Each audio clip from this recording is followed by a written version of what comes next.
Hey guys, what's up? This is my review and discussion for Stranger Things Season 4, Episodes 1 to 7.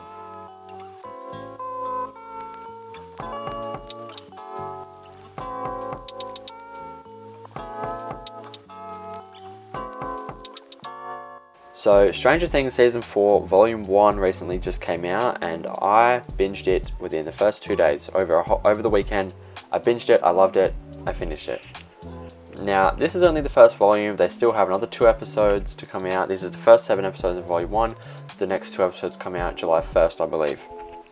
And so I binged this in a whole weekend, and I want to start off by saying I fucking loved it. My favourite season so far. Already, favourite season, without even seeing the last 2 episodes. Unless the last 2 episodes completely fumble the bag, this is my favourite season so far. And I have loved Stranger Things. I've loved all the other seasons. Season 2, I loved Season 2. There was one episode that I really did not like at all. But I've loved Stranger Things so far overall. The Season 1 was better than Season 2. Season 3 was better than 2 and 1, I think. And Season 4 is better than all of them. So, yeah. Now, I want to start off by saying my best advice would be to not binge this show and to stretch it out maybe like 1 or 2 episodes a night, probably 1 episode a night, because 1, they're long episodes, so it's very time consuming, and 2, if you binge all of them at once over a weekend, they're going to blend together, so you're not going to remember everything. Like, I've had to skim through the episodes to write my notes and stuff and what I'm going to talk about. I would say do not binge it. You're better off watching 1 episode a night so you can really absorb everything. That's why I think, for me, I am a binger. I do prefer to binge things because in the moment it gives you so much, there's so much enjoyment in the moment when you're binging. But if you're doing 1 episode over 7 nights, it would very much stick with you. That's why the Disney Plus, HBO Max sort of style works better, where it's 1 episode a week, and it keeps the conversation going longer as well. So let's say they stretch this out 1 episode a week for 7 weeks. This show would be huge. It is, obviously the show is fucking huge. It's Stranger Things. It is massive. It is a hit. It's a phenomenon. But this show could be even bigger if they did 1 episode a week, because then 1 episode comes out, everybody's talking about it for a week. That's all anyone's talking about. And the next episode comes out, and then the next week everybody's talking about that. And then on and on and on for 7 weeks. That's what happens. That's what happens with all the Disney Plus shows. That's just what happens. It keeps the conversation going for longer. It keeps the show trending for longer. It keeps the show more relevant. And it sort of brings in more people as well, because if people hear that, let's say week 5, it's week 5, 5 weeks have gone by, everybody's talking about Stranger Things, that's all anybody's talking about. It's going to attract more people, because people can be like, oh, I should really get on this and binge them before the next episode comes out so I can really get on board with Stranger Things. That's just how it works. It's better for business, for the business model, and for the show, it's better to release weekly. But for me personally, I like binging. I want it to, I prefer this all to come out at once without even having to wait a month for the extra 2 episodes. I'm a binger. I like to watch things all at once. I hate waiting a week, because I'm just going to go off on a tangent a little bit here about the week-to-week releases. Week-to-week releases do only work with event television, I feel. So there was a show I recently watched, Pam and Tommy. I watched Pam and Tommy 1 episode a week. It wasn't event television. It was a good show, but it barely kept my interest waiting week to week. By the time the next episode came out, a week later, I wouldn't have any interest, and I'd just wait for them all to build up and binge them. Because the show just wasn't, it's not event television. Event television is stuff like the Marvel shows, stuff like big Netflix shows like this. And Netflix, they release everything at once. They have the binge model. They're starting to seep over more to the week-to-week releases. But yeah. Anyway, I'm going to get off that tangent now and actually talk about the show. So yeah, Season 4, Volume 1, I fucking love so much. There are storylines that I love a lot more than others. But there's not a storyline that I don't like, because there's the Hawkins storyline with Max, Dustin, Steve, Robin, Nancy, all that, and then there's the storyline with Hopper and Joyce and Murray in Russia. I count that all as one story, sort of, because they both have the same goal, sort of. They're both trying to get back, or whatever. Murray and Joyce trying to get Hopper. Hopper's trying to escape. It's the same story. I count it as it's the Russia storyline. So there's the whole Russia storyline, there's the Hawkins storyline, there's the California storyline, which I'll talk about, and then there's the 11 storyline, which doesn't happen until the end of, like, the second half of the season, or the second half of the first volume.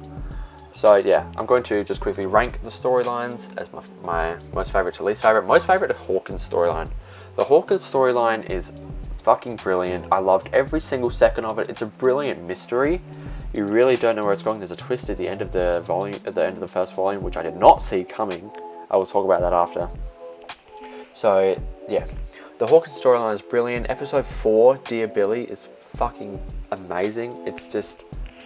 It's directed by Sean Levy, the same guy who did Free Guy and the Adam Project. I wasn't a big fan of the Adam Project, but I liked Free Guy. He also did Real Steel, which I love Real Steel, and he's also doing Deadpool 3, which is coming out soon. Anyway, Sean Levy directed episode 4. I think he directed a few others, but episode 4 is one that stands out. Episode 4 and 7 are my favourite episodes of the season. Now, Max's storyline in the Hawkins storyline is so brilliant. Max is the MVP of the season, no doubt at all. It's so brilliant. Obviously there'll be spoilers in this video, so don't, if you haven't seen the show, click away and then come back. The bit where she gets possessed by Vecna and she has to listen to Running Up the Hill by Kate Bush, it's absolutely brilliant. Brilliant directing, brilliant episode, brilliant performances, brilliant emotion, brilliant everything. Dear Billy is probably the best episode of the season, episode 4. I know that's what everyone's saying, but because it's true. It's the truth, it's the best. And so yeah, the whole storyline with them uncovering Vecna is amazing. The horror in this season is fucking, like, it's pretty scary. Like, when Chrissy dies in episode 1, the body horror, it's pretty jarring, it's pretty scary. When Fred dies, when Patrick dies, the way they die is pretty fucking terrifying. Like, the bones snap and the eyes pop out. It's actually pretty fucking scary. So yeah, Hawkins storyline, uncovering this big mystery with Nancy. Nancy's the investigator, she always has been. Nancy and Robin go to meet Victor Creel, the whole story with Victor Creel, that was amazing. I love the whole thing about the music is the way out, because music has a calming effect on the brain. I love that, I think it's brilliant. So yeah, the Hawkins storyline is amazing. Eddie, I want to talk about Eddie real quick. Eddie, is a new character that's introduced this season. Eddie is a fucking legend. He is such an amazing addition to this show. He really, really fits in. He's really great. Just had to quickly talk about that. So yeah, so there's the Hawkins storyline is my favourite. And my second favourite storyline has to be the 11 storyline, which comes in the second half of the season, where we uncover, her memories and what happened, because there's a whole theme of, did she kill these children? She thinks she's a monster. We uncover what actually happens there in the Elle storyline, which is my second favourite storyline. Because it just gives us more history, more background on what actually happened when she was in the facility with Dr. Brenner. And did she kill those children? Well, it turns out she did not. So yeah, I think that was amazing. They shaved her head again, which it was actually really emotional when she realised that her head was shaved, because she was, so proud of growing out her hair, because she'd always had a shaved head, and throughout the season she'd been growing it. And you could tell when her hair was shaved, and she got really upset about it. That was really emotional. And I thought that was done really well. Millie Bobby Brown is fantastic, obviously. So yeah, the 11 storyline is amazing.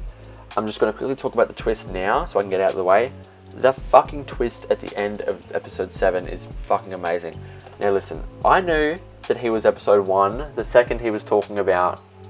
No, I knew that he was episode 1. I knew that he was number 1 the second he was talking about number 1. When he was like, oh, he was too powerful or something.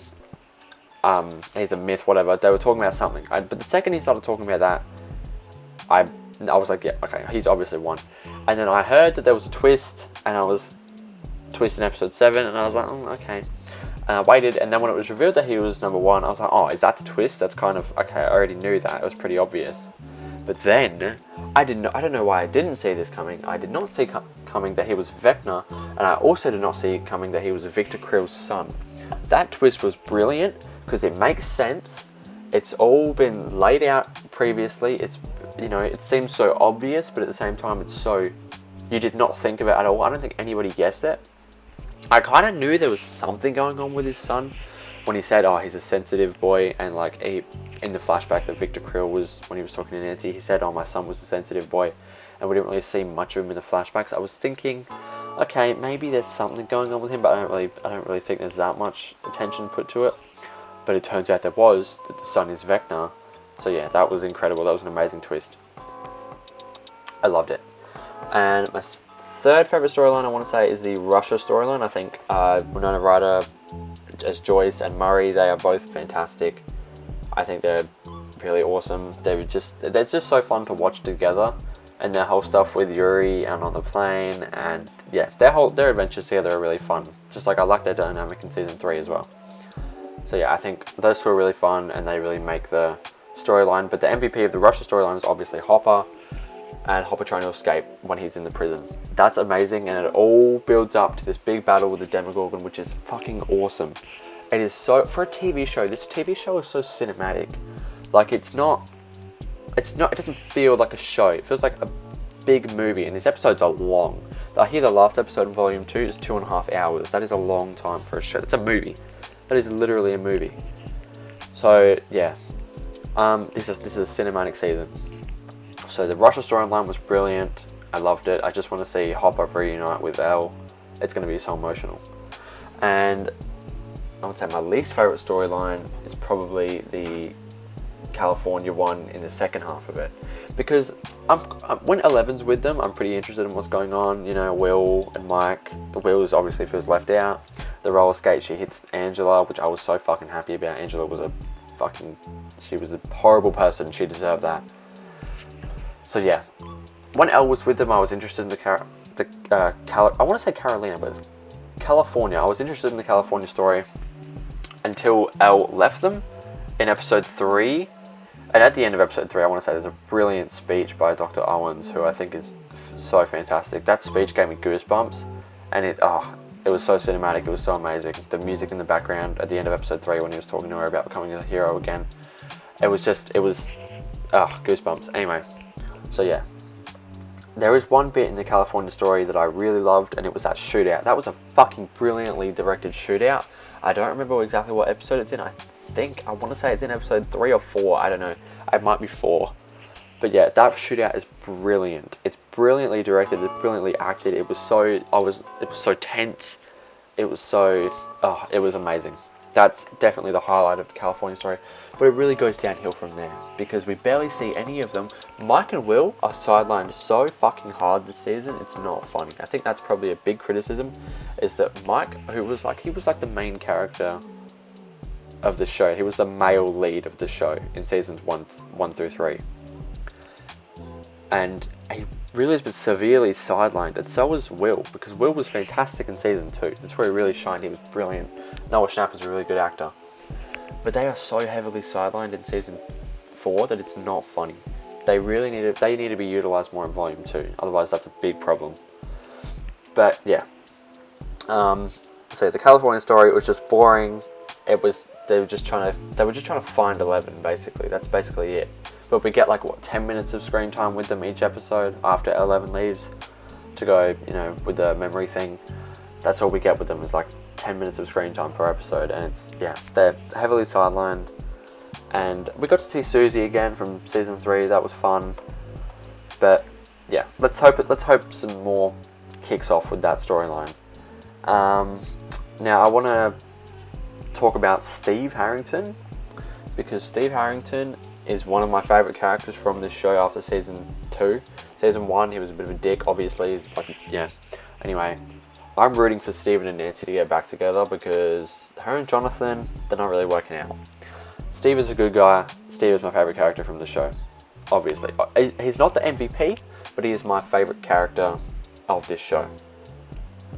Some, highlights of the show, Dustin, obviously. There's a whole storyline with the basketball team with Lucas, which I actually really think is really interesting, and it's this mob mentality of it's a noble cause what they're doing. They think Eddie is a killer. They think Eddie killed Chrissy, and they're going to go, arrest him or kill him. I don't know what they're going to do, but on its surface, it seems like they're an evil group of people, but they're really not. They're trying to catch a serial killer in their eyes. What they think is they're trying to catch a killer. Which, yeah, and I think that's brilliant. I loved, there was a scene between the head of the basketball team, I forgot his name, and the police chief. I think at the town hall meeting when he grabs the microphone and he's talking, and then at the end of it they just look at each other and you feel the tension between them. I think that is brilliant. The acting throughout this entire season is brilliant. It is just, Stranger Things is a phenomenon. You know, it's always taken inspiration from Steven Spielberg. You know, the show's always reminded me of E.T. a little bit. I know that they're not really similar at all, but they're just, I don't know, they have the same vibe to me. Just Stranger Things and E.T., especially Stranger Things Season 1, they just sort of, yeah. Anyway, this show is brilliant. It's better than it's ever been. I'm so excited for Volume 2. There's so much I didn't talk about, but it's because I just do not have a lot of time in this video. I'll definitely, after Volume 2 comes out, I might do a big long discussion just talking about what I want to talk about, because there's so much I want to talk about about this season and about this show that I love. Stranger Things is a once-in-a-lifetime phenomenon.